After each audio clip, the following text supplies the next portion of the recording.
지난달 16일부터 중국 허난성에 내린 집중호우로 89개 현과 50개 지방도시가 피해를 입었습니다. 이번 폭우로 지금까지 302명이 숨지고 50명이 실종됐다고 허난성 당국이 발표했습니다. 처음엔 사망자가 고작 몇 명이라고 발표했다가 문제가 되니까 몇 배 늘려서 다시 발표한 겁니다.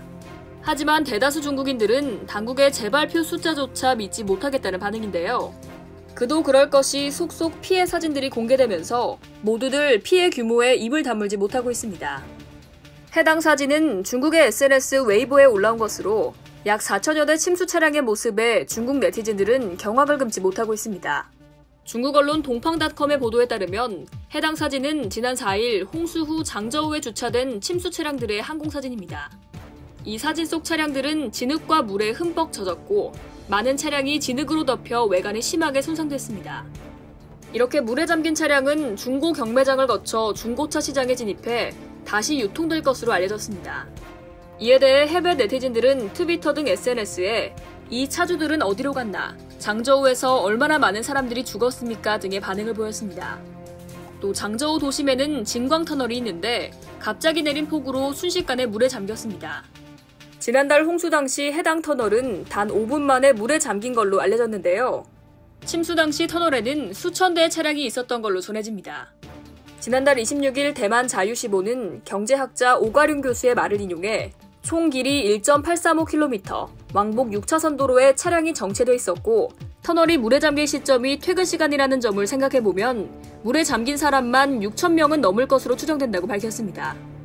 이후 장저우시 도시관리국은 놀랍게도 해당 지역 사망자는 4명이라고 발표했고 대부분의 사람이 탈출에 성공했다고 전했습니다. 현재 중국 정부는 장저우시 폭우와 관련한 인터넷 검열에 들어간 상태입니다. 또 폭우를 취재하는 외국 언론을 교묘하게 방해하고 있는 걸로 알려졌는데요.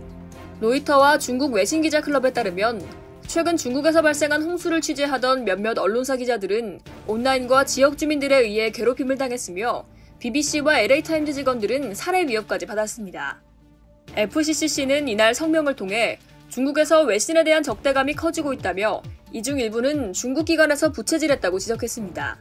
이어 공산당 청년동맹의 한 지역 지부에서 소셜미디어 사용자들에게 홍수를 취재하던 BBC 기자의 행방을 보고하도록 요청한 사건이 있었다며 공산당 소속 단체의 행동은 중국에 머무는 외신 기자들의 신체적 안전을 직접 위협한다고 덧붙였습니다. BBC는 트위터 성명에서 외신 기자들을 계속 위태롭게 만드는 이 같은 공격을 멈추기 위해 중국 정부의 즉각적인 조치가 있어야 한다고 전했습니다. 이상 여의도TV였습니다.